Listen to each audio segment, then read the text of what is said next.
Welcome back to Epic Exchanges. Now, while we are going live with this episode this week, it is actually Paris 2024 is in full swing. So it's only appropriate that we welcome a former Olympian to the podcast, which I'm super excited about. But first, I'm Kelly Snider and I'm your host. And before we get very far, please like, subscribe, and comment on this video so that we can bring you more of what you really want. Okay, so most people who have been in my world for a while and maybe read my book or I don't even know if I've mentioned it on the podcast, but my first being drawn to someone's story was actually another Canadian Olympian, and it was Silken Laumann. And back in the early 90s, when she had a big accident while she was training for the Olympics, and they didn't think she was going to walk again. And fast forward to the fact that she ended up competing 6 weeks later after major surgeries and won bronze. Now, she was favored to win the gold that Olympics, but she still won bronze, which was pretty much a miracle. And then I read her book, and I actually brought her on into being the keynote speaker for a conference that I did on the power of story way back in 2017. So the Olympics have played a huge role in my focus on the power of all of our stories because of that experience of watching her and being inspired by her, which is why I'm so excited to welcome today's guest, Danielle Reedy, to the podcast. Danielle, why don't you introduce yourself? Yeah, thank you so much, Kelly, for having me here. I am an Olympian. I was a synchronized swimmer in the 2016 Olympic Games. I'm an author, I'm a speaker, I'm a coach, and I am also a podcast host, and I run retreats. And so my book is called The Unlikely Olympian, which gives a little note into my unusual story to the Olympic Games. And it's so cool. I actually haven't heard of that athlete before, but her story sounds incredible. And I think one of the reasons I've always been a lover of the Olympics, even before I became an Olympian. And I think it's because we finally put a spotlight on people's stories, and we don't as much see that. You know, so often on the news, we see tragedy, but we get the Olympics every 4 years, every 2 years, and we finally see inspiration. And I think people relate to that. And so my story is very different. I started in the sport of synchronized swimming. And if you're looking for it at this Paris Olympics, look up artistic swimming. They've actually changed the name at the Olympic level to be more aligned with artistic gymnastics. I still call it synchronized swimming. That's what a lot of people in our community still refer to it as. But I started when I was 8 years old. And I am way too tall to be a gymnast. I'm 5'9". And swimming is quite boring. Like, you just look at the bottom of the pool, right? For laps and laps and laps. And so as a little girl, my mom puts me in this little known sport of synchronized swimming. And between having to work with a team, between doing something really cool that not a lot of people do, and as a little girl, I get to wear sparkly bathing suits and makeup and like swim to music, like I was sold. I'm here for it. And after a few years, I started to really fall in love with it. And synchronized swimming is a very demanding sport, and it requires a lot of hours. It is one of the most technically challenging sports ever. You know, I say watch everyone at the Olympics, and what we do as synchronized swimmers, we do it 50% less breath and half the time upside down, you know, compared to every other sport. And so it takes a lot of time. And throughout my high school years, I was training sometimes 20 hours a week. But the only problem was I was just never the most talented. I was like the least likely to succeed. I was the girl that was like, had the great attitude, but no one ever thought I was going anywhere. I was never the most valuable player, never the most valuable teammate. And so I really didn't think I would go anywhere. I actually got to Canadian national championships in 2009 and 10. And I was like, I've made it. This is it. This is the highest I will ever go. But even then, I was the team reserve. You know, I swam in one event, but the rest of them, I was basically benched, you know, if you're not as familiar with our sport. And so at 18 years old, I would have never made the Canadian national team, and there wasn't really anywhere for me to go. And I, quote unquote, retired. But, you know, the universe had something else in store, because my story kind of took a turn. I stayed involved in my sport. I started coaching synchronized swimming, teaching little girls how to do it. And I really loved giving back to my sport and staying a part of it. And I also was swimming more recreationally with my teammates. We were doing just a couple hours a week. One day at training session, I was in university going to UBC. I was working two jobs and swimming at the same time. We had a late evening night practice And we were doing something in synchronized swimming, which we call highlights. Highlights is when we build human pyramids under the water. We egg beater up to the surface. We create a human spring. Somebody does a jump, flips, and lands in the water. This one particular day, my teammate was standing on my shoulders about to jump, and she slipped and she fell straight on my head. And we are not like football. We do not have helmets. We do not have any protection. And you can just imagine that a human being falling on your head is a little bit of an impact. And so initially my teammates pull me up and I feel okay. But I'm driving home that evening and I started to feel really nauseous. I got a headache behind my eye and I actually had a midterm the next morning and I was trying to study in my textbook and I was trying to read the words on the page, but I had no idea what it said. Like it wasn't computing in my brain. So the next day I went to the doctor and they said I had a concussion. So often in this sporting world, we kind of like throw concussions under the rug, like, oh, they're fine. They just have a concussion. But it's very similar to struggling with your mental health, I say. You don't have cuts or bruises. I wasn't bleeding. I didn't need stitches, but my mind was not okay. It was not functioning. I ended up having to drop out of university for the semester and stop everything. And if you tell anyone that's ever been an athlete to lie in a dark room for a month as that's your only way to recover from a concussion, much less any human being, right? That's really challenging. And I was at this point in my life where I was kind of like, why me? Like, why is this happening to me? What did I do? Am I cursed?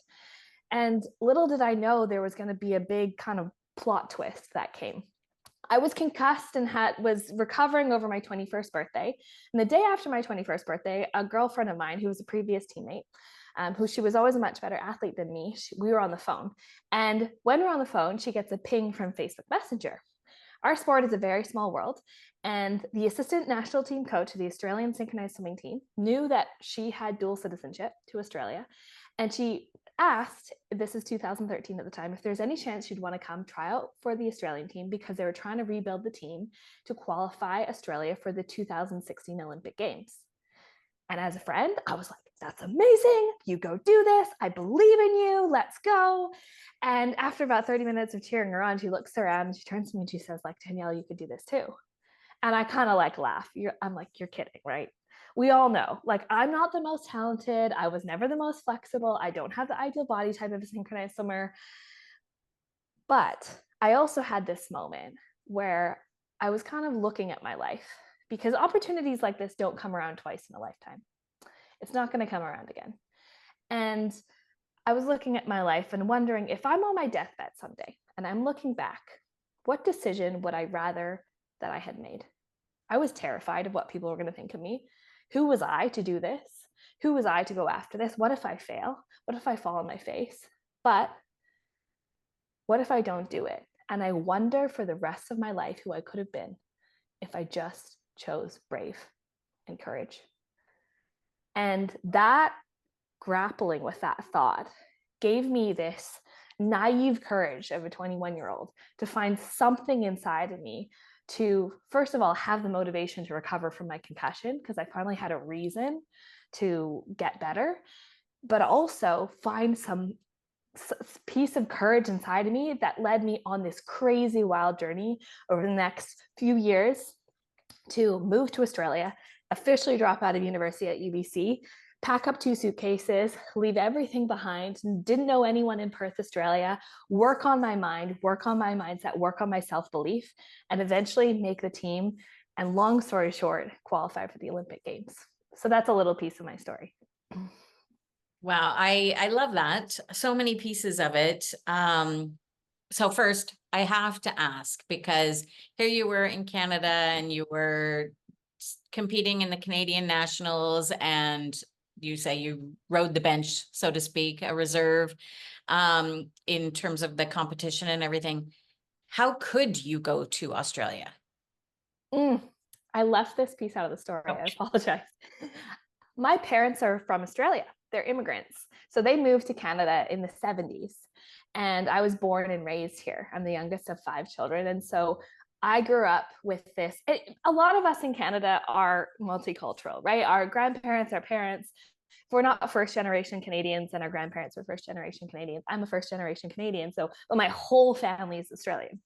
And so that gave me eligibility to get dual citizenship. but it's not something that I ever would in a million years would have considered or even tried if this opportunity hadn't come about. Right. So was that part of what you needed to kind of put in place in order to compete for Australia, is you actually had to get your Australian citizenship as well? Yes. So that was, the process of me getting this opportunity. This was November 2013. When I actually moved to Australia, it was May 2014. And the reason that it took me that long, because I was in the process of applying for my Australian citizenship, which is just a complicated process. When you're working with government and paperwork, it takes a while. And I also figured out that my mom filled out my birth certificate wrong. So then I had to redo my birth certificate and apply for my passport. But it came through. And as soon as it came through, I booked that flight and I officially moved across the world. Right. I love that no matter the roadblocks that came up, you just kept going. You didn't let it stop you. So you get to Australia, as you said, in spring of 2014, and then began the practices, tryouts, all of the things to not only make the team in Australia and go through all of that, but then you mentioned that Australia was hoping to even qualify to go to its Rio, right, in 2016? Yes, exactly. So I had to go to different training camps, which was part of the process. And I share this as a learning lesson for us all. I got this opportunity and I had no idea what to do next, but I just figured out the next step. And it was a long, complicated process in hindsight, but all I had to keep figuring out, I was like, okay, what's the next step? What's the next step? What's the next step? And so the next step initially was, okay, I have to go to this first training camp. I flew to Perth in January of 2014. I went to this training camp and I got to talk to the coaches, talk to the managers, and just figure out if this was even possible. And I also, at that training camp, I realized that I sucked. I was at the bottom of the 16. However, I was like, I have a 1 in 16 chance. If this is my starting point, I know I can improve. And so over the next few months, it led to this process of me continuing to train. I was actually training, for those that live in or know Vancouver, I was training in Watermania in Richmond with my old club, Pacific Wave, Synchronized Swimming. And my coach was putting me through training while I was in Canada until I was actually able to move to Australia. When I moved there, I was able to start training with a squad over there. And then that led to, training 5-6 days a week, much more full-time, putting in so much more energy and going through this process of every time we had a competition coming up, you have to make the team, you have to see how you perform at the competition. And then from there, you take the next step.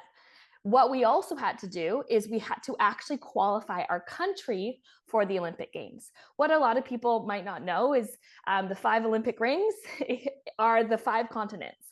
I know that there's more than 5 continents in the world, but they count North and South America as one continent. And so North and South America compete against each other for continental qualification.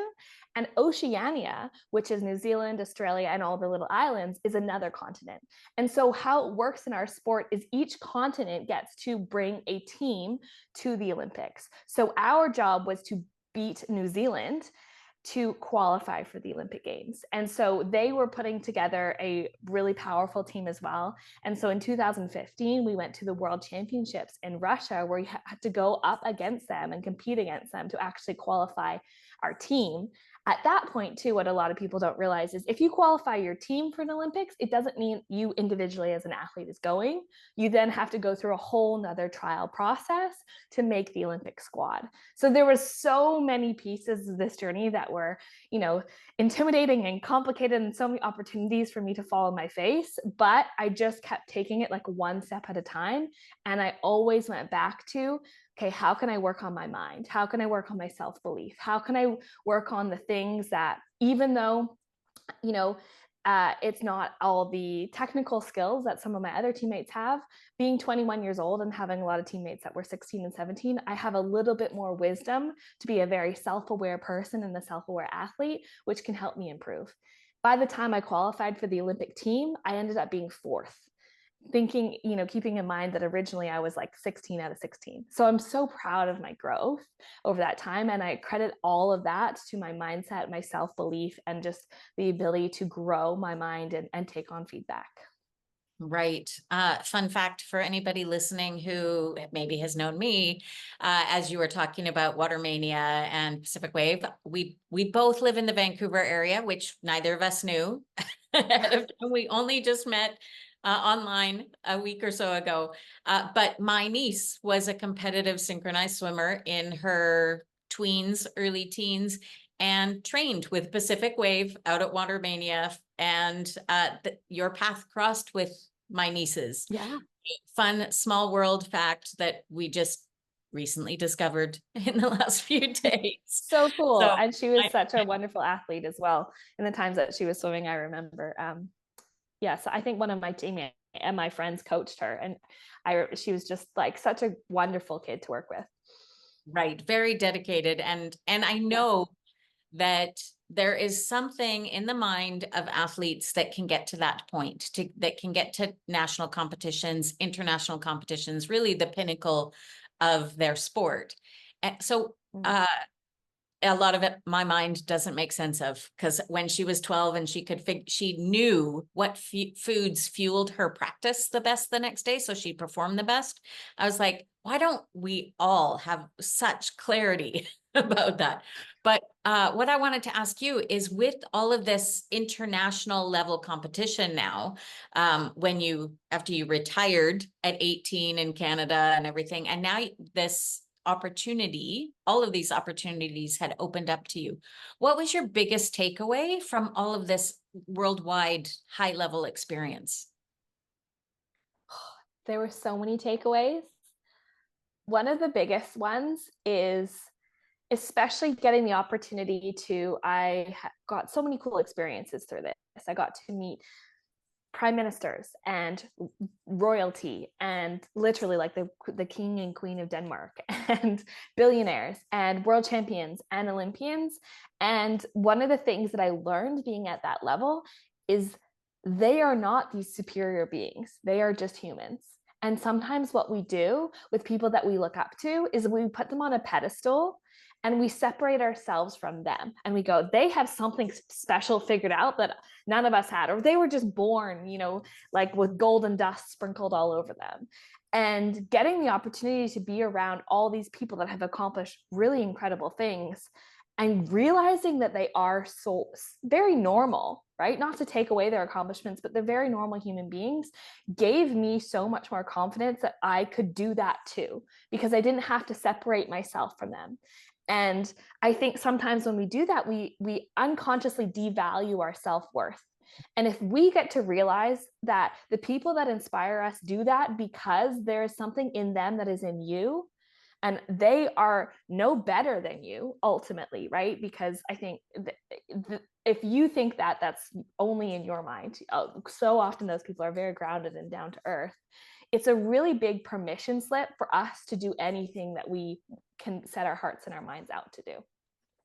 Yeah, that brings me to something else I wanted to talk about that you touched on, not in these exact words, but often when I am talking to people about how everybody has a story that can inspire someone, I've often said, you don't have to be an Olympic gold medalist, you don't have to be an Academy Award winner, or all those things that we think you have to be. The royalty, the world champions, all of those things. And so what that comes down to is that often we count ourselves out. It's that imposter syndrome kind of playing with us, saying, who am I to do this? Who cares what I have to say or what I can do, because I'm not on that level, and all of those things.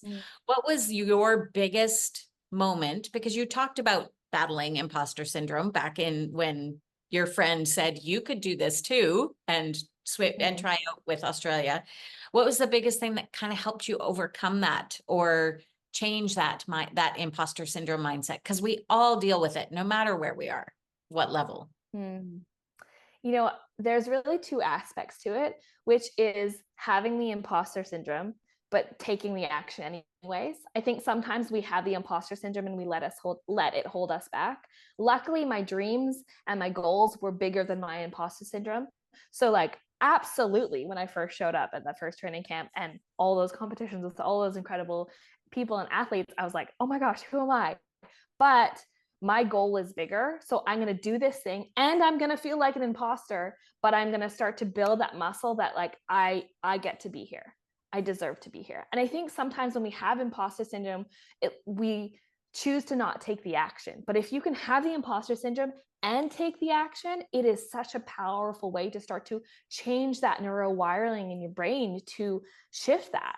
And then the other side is I learned so many incredible things from my sport. I think synchronized swimming is one of the greatest sports in the world. It is incredibly challenging. And also it's a women focused sport. And like, what a cool thing to like see women pioneers in this sport, right? But one of the things is it's a performance based sport, similar to gymnastics or even if you watch dance. And so when you go out there, you have to have confidence if you feel it or not. And I learned from a young age through growing up in this sport that if I go out there and if I have my shoulders down and my chin down and like I look as unconfident as I feel inside, I look like an idiot. Like for lack of better term, it doesn't look good. And so I realized as a little girl growing up throughout the sport, if I just fake my confidence, and I'm not saying to be a fake and an authentic person, but if I just fake it till I make it, then I have so much more respect. You know, there's a reason why we see all those like little videos of that one kid at the dance show go viral because that one kid is just giving it everything that they got, even if they're not a talented dancer. And so that started to like have this click in my brain of like, okay, well, even in this moment, if I don't feel confident, if I just act confident, if I act as the version of myself maybe that I believe I can be in 5 or 10 years, that is the confident woman, then I'm just going to go out there and like embody that. And that also comes from like having posture cues, you know, in synchro, we have to put our shoulders back, put our chest back, have a really powerful posture, which helps your brain feel more confident. And so doing those combination of things helped me start to overcome that, to feel like I belonged in that arena. That brings to mind the power pose, right? The Wonder Woman Yeah. pose, hands on hips, legs a bit spread out, and then like, just like I'm in charge and everything, and how Yeah. it does shift our being in some ways internally without even thinking about it. If we just kind of strike that pose. So I love that you said that. And I think that's a great tip for our listeners to take away. Now, the last thing I wanted to touch on is you talked about wanting to have no regrets, not wanting to look back and be like, oh, I had this opportunity, I didn't do it. But you said, choose brave, choose courage. Is that something that you've taken forward with you? I realized in this whole journey that there's actually fear in both situations. What I think people think is that there's a hard thing and an easy thing. There's a fearful thing and a non-fearful thing, right? And so a lot of people think, well, if I just choose the not hard thing, my life is going to be better, right? If I just don't do the uncomfortable thing. But I shifted my mindset to be, I have two hards that I get to choose. I have to choose a bucket. There's one of the hards is the hard of dealing with people judging me, the hard of dealing with people talking about me behind my back, thinking that I'm crazy, the hard of possibly failing and falling on my face. And the other hard is the hard of wondering who I could have been and living with regret. I cannot move forward without one. Which one would I rather live with? And that mindset shift was huge for me because I see this happen so often for people where they go, oh, okay, well, if I don't do that, then it's all good, right? Then nothing will happen. No, there's still hards that we face in life. And I love that, I have the experience of being in sport. I think sport is one of like the most powerful ways that we can become resilient human beings in our very privileged world that a lot of us live in. We will have hard things that we go through in life, right? Whether you choose them or you don't, that's just lifing. And it's not a personal vendetta. There will be challenges that we face. I remember our sports psychologist said to us when we started to go to international competitions, he goes, you guys are going to have the perfect plan. You have your whole competition planned out. You have every day planned out. And he goes, I guarantee you something will always go wrong. And he goes, not because I wish that for you, but just because I know that's what happens in life. And he was so right. Like the bus breaks down, the pool isn't the right size, someone gets sick, the food is weird, you miss your flight, and that just happens. But the teams and the humans that end up succeeding in the long run are the ones that can take the hard things, work through it, feel your feelings, let it be water off a duck's back and keep moving forward. And so often we see people face hard things that we all face in life. And again, I want to like, everyone's heart is different, right? And some of our hearts are trauma, and we need spaces for us to deal and heal from those. But everyone has hard things. And those of us that can learn how to work through the hard things, have the tools to move through them and overcome them and keep going, are the ones that end up getting way ahead on this journey of life. And I want that for everyone, because we all have that capacity inside of us. We all are powerful human beings, especially women. I say this because I grew up in a female dominated sport. I see how incredible women are, and we need more women letting go of their fears, letting go of their self-consciousness, letting go of their body hatred, letting go of their unkind thoughts, so they can do the good things that they need to do in this world. Because women can change the world, but we can't do that if we're beating ourselves up. And we need to change that narrative, because we have so many good things to contribute. Right. So great. Such wise words that I think we all need to take to heart. Now, I know you've written a book. You did mention it as you were introducing yourself, but let our listeners know how they can find you, a little bit about your book, and where they can find that. Yes. So my book is called The Unlikely Olympian. If you look it up on Amazon, you can order it. And then the best way to connect with me is to come over onto Instagram. It's the Danielle Reedy, Reedy. You will find me there. That's where I share a lot of the things that I have coming up, whether that be the podcast that I have, or the retreats that I run with my husband, or the programs or the workshops. I share most of the stuff there. And so that's a wonderful way to connect with me. Awesome. And we will make sure to share the links to your book and to your Instagram and your website, so people can find out more about you in our show notes and on our social channels, as we always do, so that it's easy for people to click. Thank you so much, Danielle, for being here, for sharing your story, and in particular for being willing to do so during Olympic time, because we're all fascinated by the people that can make it to the Olympics and what it takes to get there. But to know that there's someone there, they are people just like us, makes a huge difference, and gives us the courage to be brave, to go for it, to choose our hearts. Amazing. Yes. And go cheer on your teams and those athletes at the Olympics. And also, I always remind people, keep watching until the Paralympics comes as well. Because if you want to see true like heroes, that like one of my greatest honors was getting to meet so many Paralympians, people that have overcome hard things and then are making gold out of that. Paralympians are absolutely incredible. And we need more people watching the Paralympic Games as well, so that they can continue to move their sports forward and hear their stories. So watch Paris for 2 weeks, and then take a break, and then come back and cheer on your Paralympians. Such a good reminder. And I agree. I find anybody who has overcome difficulty, hard, having to train for something like the Olympics, to be competing amongst the best in the world's elite in whatever sport, activity, job, whatever it is, we're choosing a level of hard. So thank you so much for being here and reminding us that we do have that choice, and that we can all reach our goals, even if we don't think they're our goals anymore. Thanks, Danielle. Thank you. Thank you, Kelly.